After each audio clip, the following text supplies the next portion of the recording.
السلام علیکم ورحمۃ اللہ وبرکاتہ۔ تمام تر تعریفیں اس ذات لم یزل کے لیے جس نے انسان کو اشرف المخلوقات بنایا، اور تمام تر درود و سلام اس آقائے دو جہاں پر جو جہانوں کے لیے رحمت للعالمین بنا کر بھیجے گئے۔ سامعین و ناظرین، کائنات کی صبح صادق تھی اور آخر وہ جہاں فضا گھڑی بالکل قریب آ گئی جس کا کائنات کے ذرے ذرے کو انتظار تھا۔ واقعی فیل کے 40 دن بعد پیر کے دن قریش کے سردار عبد المطلب بن ہاشم کو صبح سویرے اطلاع ملی کہ اللہ نے انہیں ایک پوتے سے نوازا ہے۔ یہ ربیع الاول کا مہینہ تھا، جبکہ خالص قمری تقویم کے لحاظ سے یہ ماہ رمضان تھا۔ تاریخ کے بارے میں اختلاف ہیں، 8، 9، 10، 11 اور 12 کے اقوال مشہور ہیں۔ وہ دوڑے ہوئے آئے، اپنی بہو آمنہ بنت وہب کے پہلو میں ایک چاند سا حسین بچہ دیکھا تو ان کا دل شفقت و محبت سے لبریز ہو گیا۔ 6 ماہ پہلے ان کے سب سے چیتے بیٹے عبداللہ کا انتقال ہو گیا تھا۔ یہ بچہ اسی عبداللہ کی نشانی تھی۔ عبد المطلب بچے کو گود میں لے کر کعبہ میں داخل ہوئے، اللہ کی حمد و ثنا بیان کی۔ اس بچے کا نام سوچنے لگے تو ان کے ذہن میں ایک بالکل نیا نام محمد آیا، جو اس سے پہلے عربوں میں کسی نے نہیں رکھا تھا۔ اللہ تعالیٰ نے یہ منفرد نام اپنے آخری رسول کے لیے محفوظ کیا ہوا تھا، جو عین وقت پر عبد المطلب کے دل میں ڈالا گیا۔ رسول اللہ صلی اللہ علیہ وسلم کو شروع میں چند دن ان کے چچا ابو لہب کی باندی صوبہ نے دودھ پلایا۔ اس دوران عبد المطلب اپنے یتیم پوتے کے لیے کسی دودھ پلانے والی کو تلاش کر رہے تھے۔ عربوں میں یہ رواج تھا کہ شیر خوار بچوں کو پرورش کے لیے دیہات کے دھائیوں کے حوالے کر دیتے تھے تاکہ انہیں کھلی اور صاف آب و ہوا میسر آئے اور ان کے جسم و جان کی اچھی نشو و نما ہو۔ اس کے علاوہ دیہاتیوں کی زبان بھی فصیح اور خاص ہوتی تھی، جسے سیکھ کر بچے بھی ابتدائی سے خوش گفتار بن جاتے تھے۔ طائف کے قریب آباد بنو سعد اپنی فصاحت و بلاغت کے باعث مشہور تھے، اس لیے مکہ کے شرفاء ان کی دائیوں کی خدمات حاصل کرنا زیادہ پسند کرتے تھے۔ انہی دنوں اس قبیلے کے چند دائیاں بچے گود لینے کے لیے مکہ آئیں، مگر کسی دائی نے رسول اللہ صلی اللہ علیہ وسلم کو گود نہ لیا تھا، کیونکہ یہ خشک سالی کا زمانہ تھا اور ان لوگوں کو اپنی ضروریات پوری کرنے کے لیے ٹھیک ٹھاک معاوضہ چاہیے تھا۔ رسول اللہ صلی اللہ علیہ وسلم کو یتیم دیکھ کر کسی دائی کو اس گھر سے معقول معاوضہ ملنے کی توقع نہ ہوئی۔ دائیوں کے اس قافلے میں حلیمہ سعدیہ نامی ایک نیک خاتون بھی تھی۔ انہیں کسی گھر سے کوئی بچہ نہ ملا، آخر وہ حضرت آمنہ کے گھر میں داخل ہوئی۔ اس یتیم بچے کو دیکھتے ہی اس کی محبت ان کے دل میں بےوس ہو گئی۔ وہ زیادہ اجرت کا خیال کیے بغیر نبی صلی اللہ علیہ وسلم کو سینے سے لگائے اپنے ساتھ لے آئے۔ ان کو گود لیتے ہی حلیمہ سعدیہ کو ہر طرف برکت ہی برکت نظر آنے لگی۔ لاغر جانور توانا ہو گئے، بدحالی خوشحالی میں بدل گئی۔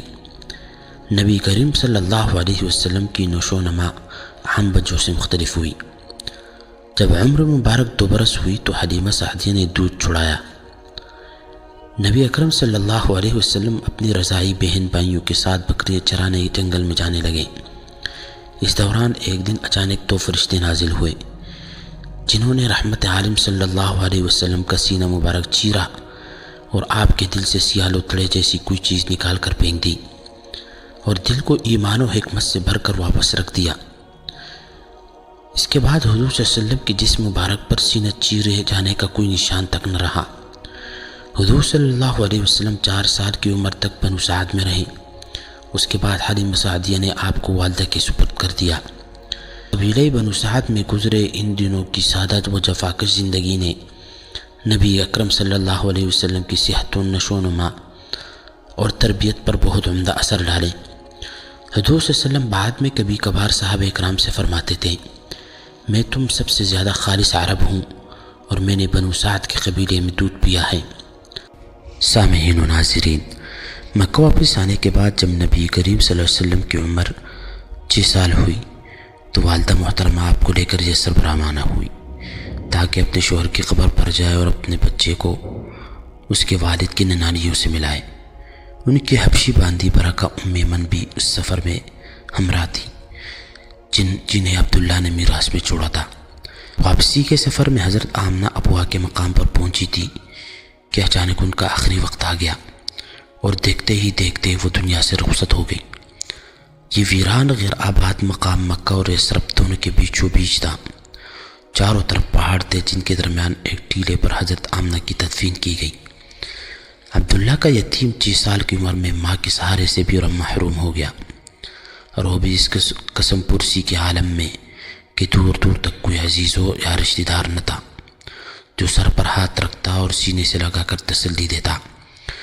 یہ اللہ تعالیٰ کی طرف سے غیر معمولی شخصیات کی تربیت کے وہ مراحل ہوتے ہیں جو مٹی کا کام کر کے استعداد کے سونے کو کندن بناتے ہیں۔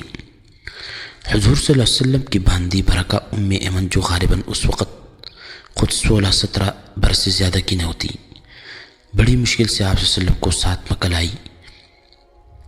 عبد المطلب نے اپنے در یتیم کو پوری طرح اپنی آغوش شفقت میں لے لیا۔ وہ ایک آن بھی پوتے کو نظروں سے دور نہ ہونے دیتے تھے۔ جب کعبے کے سائے میں ان کے لیے وہ رئیسانہ قالین بچھایا جاتا جس پر کسی اور کو بیٹھنے کی اجازت نہ تھی، تب بھی وہ اپنے ہونہار پوتے کو ساتھ بٹھاتے۔